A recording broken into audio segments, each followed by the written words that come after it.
Today, let's talk about the Haussmann buildings in Paris. The long straight streets, beautiful open spaces, and elegant facades. You'll find 5 to 7 floors Haussmannian buildings throughout Paris.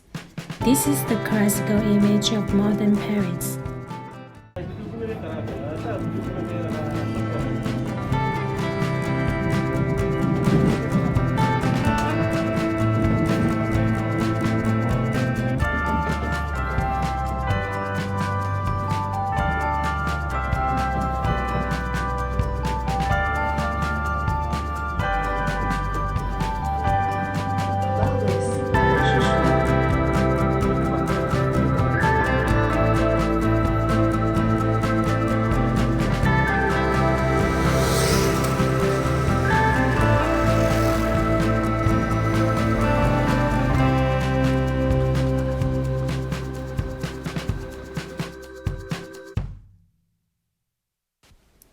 The ambitious project started in 1853 and continued to the end of the century.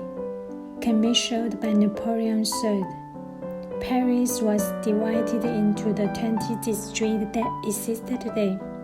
Haussmann established a standard ratio between the height of the buildings and the width of the streets.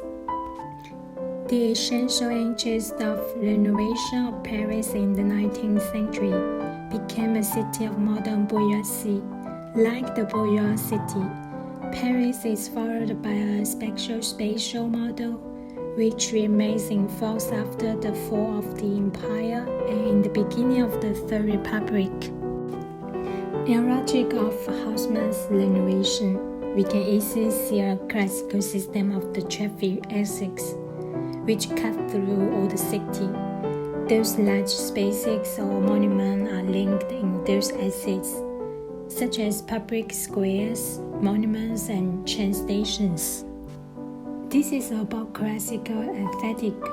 We can see an image of the capital. It is satisfied by the new bourgeoisie. However, there is also criticism. Architect Haussmann is known as a Bonapartist official. He votes for the bourgeoisie, not for the working class. Paris became the largest industrial city in the world in the 1840s. During this period, the population continued to grow, among which 40% of the population were workers. So the relation between dominant classes and dominated classes is posed on the table. The block is dominant in the urban structure. The renovation of the traffic exits creates the triangle blocks, especially some acute angles. A block is divided by several lanes. There are a few courtyards in the middle, one courtyard shared by several lanes. The block is divided into an exterior and an interior.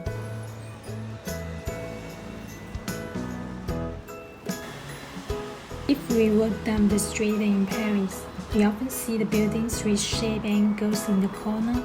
At the same time, we think it's just one big round building around a courtyard. We don't see the interior courtyard.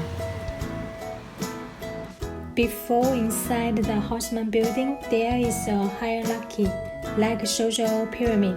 We can also find the different functions of each floor. First, a room for gatekeeper in the first floor who keeps the house. There is a kitchen at the end of the courtyard. Let's see the second and third floor. We say the floor is noble. It's very convenient because at that time there's no elevator. In family, a big living room in the second floor and a bedroom in the third floor. Also, we can see a little noble family in the first floor, which is characterized by a railing decorated balcony. The servant or the poor people live on the top floor, often the cleaning ladies at the end of the 20th century. Now the students live in a room of 9 or 10 square meters. It's more cheaper, just 500 or 600 euros in a month.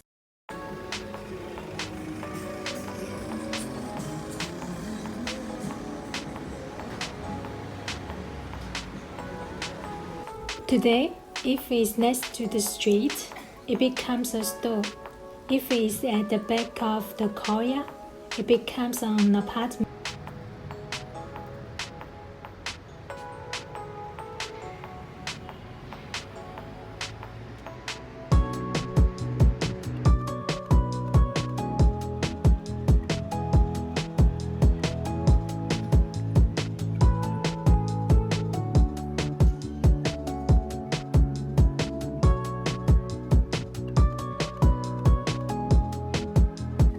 As the facade is built in stone, some in brick.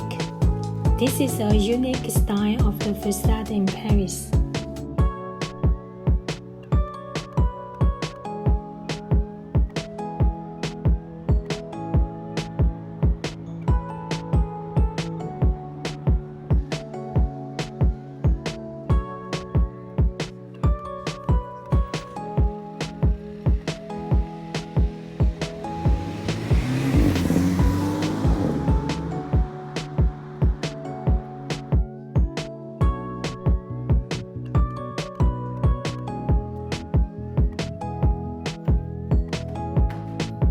The Haussmann buildings were built under the Second Empire. Today represent around 60% of the buildings in the capital. The real architecture heritage in Paris extends to the heritage architecture in France.